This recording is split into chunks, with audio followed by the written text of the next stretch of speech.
अस्सलामुअलैकुम स्टूडेंट्स। आज जो है हम क्लास 10 केमिस्ट्री न्यूमेरिकल्स की सीरीज़ स्टार्ट करने जा रहे हैं और उसमें सबसे जो है पहला चैप्टर हम स्टार्ट करेंगे केमिकल इक्विलिब्रियम। और आज के लेक्चर में जो है हम डिस्कस करेंगे दो टाइप्स के क्वेश्चन, एक तो जिसमें कि रिवर्सिबल रिएक्शन दिया होता है और फॉरवर्ड और रिवर्स रिएक्शंस लिखने होते हैं, और दूसरा क्वेश्चन जो है वो इस टाइप का होगा कि केसी जो इक्विलिब्रियम कांस्टेंट होता है उसकी इक्वेशंस लिखनी होती।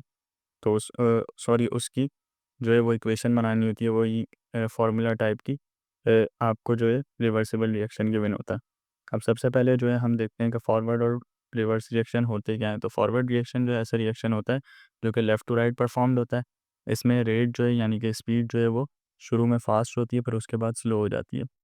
यानी कि रिएक्टेंट जो है वो फास्ट कंज्यूम होते हैं और फिर जब प्रोडक्ट बनना शुरू होता है तो वो स्लो स्लो बनता है। और इसके अंदर रिएक्टेंट जो है वो प्रोड्यूस करते हैं प्रोडक्ट्स को, यानी कि लेफ़्ट टू राइट जाएगा। अगर हम बात करें रिवर्स रिएक्शंस की, तो रिवर्स रिएक्शंस जो हैं ऐसे रिएक्शंस होते हैं जो कि राइट टू लेफ़्ट परफॉर्म होंगे, यानी कि प्रोडक्ट से इसमें क्या बनता है, रिएक्टेंट्स बनता है, यानी कि प्रोडक्ट रिएक्टेंट्स में टूटेगा इस तरह से। और इसमें जो है ये इनिशियली यानी कि शुरू में स्लो होता है रिएक्शन, और उसके बाद जो है ये फास्ट होता है। अब बात करें कि क्वेश्चन किस तरह का आता है, तो क्वेश्चन जो है इस तरह का आता है कि आपको जो है एक क्वेश्चन दिया होता है कि right forward and reverse reactions, और आपको रिवर्सिबल एक इक्वेशन दी हुई होती है। अब जैसे ये रिवर्सिबल इक्वेशन है कि नाइट्रोजन और ऑक्सीजन जो है वो ऐड होके नाइट्रोजन ऑक्साइड बना रहे हैं, तो इसका जो है हम फॉरवर्ड रिएक्शन इस तरह से लिख सकते हैं कि इसमें नाइट्रोजन गैस और ऑक्सीजन गैस जो है वो बना रही है नाइट्रोजन ऑक्साइड गैस।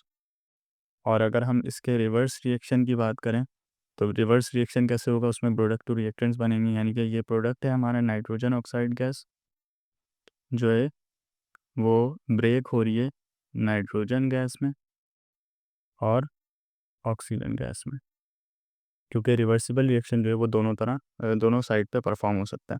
उसके बाद सेकेंड इक्वेशन जो इसमें दी गई है वो है सल्फ़र डाइऑक्साइड की, और सल्फ़र ट्राइऑक्साइड बन रहा है ऑक्सीजन ऐड होने के बाद। तो इसका फॉरवर्ड रिएक्शन जो है वो इस तरह से होगा कि सल्फ़र डाइऑक्साइड गैस में ऑक्सीजन गैस ऐड हो रही है, तो सल्फ़र ट्राइऑक्साइड गैस बन रही है।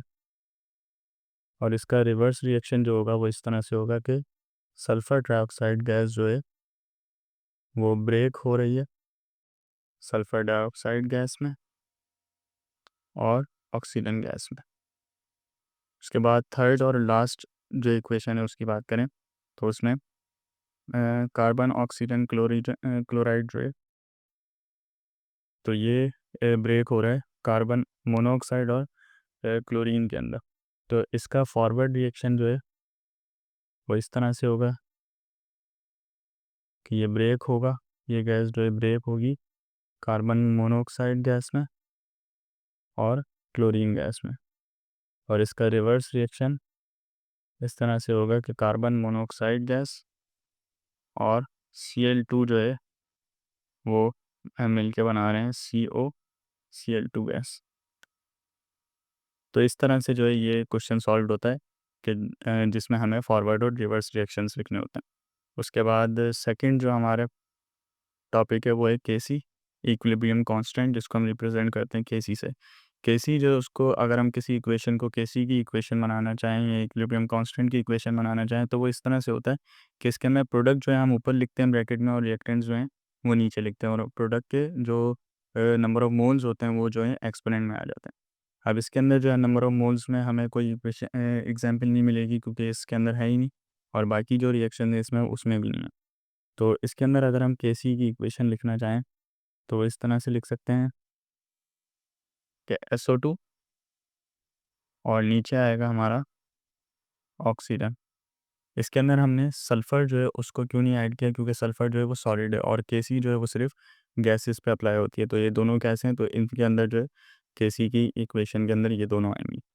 उसके बाद सेकंड रिएक्शन की अगर हम केसी की इक्वेशन लिखें तो वो कुछ इस तरह से होगी कि प्रोडक्ट जो है हमने ऊपर लिख दिया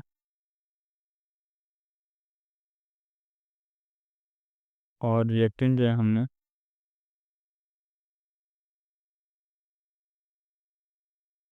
नीचे लिख दिया इस तरह से। उसके बाद लास्ट इक्वेशन की बात करें तो उसकी कैसी की इक्वेशन जो है हम उसमें भी NH4Cl नहीं लिख सकते, और इसमें ये बुक में भी मिस्टेक हुई हुई है। ये जो है हाइड्रोजन सॉरी HCl जो है वो एज अ गैस या फिर एज अ एक्वस स्टेट में जो है यहाँ पे यूज़ हो रहा है, ये लिक्विड स्टेट में यहाँ पे नहीं होगा। तो इसकी इक्वेशन कुछ इस तरह से बनेगी कि हमारे प्रोडक्ट हैं अमोनिया और HCl, और NH4Cl जो कि क्या है सॉलिड है, तो उसका हम नीचे नहीं लिख सकते, तो इसकी इक्वेशन सिर्फ इतनी होगी केसी की। तो इस तरह से जो है हम ये वाला क्वेश्चन सॉल्व कर सकते हैं कि केसी की इक्वेशंस जो कि रिएक्शंस दिए गए होंगे तो उसके लिए हमें केसी की इक्वेशंस बनानी होगी।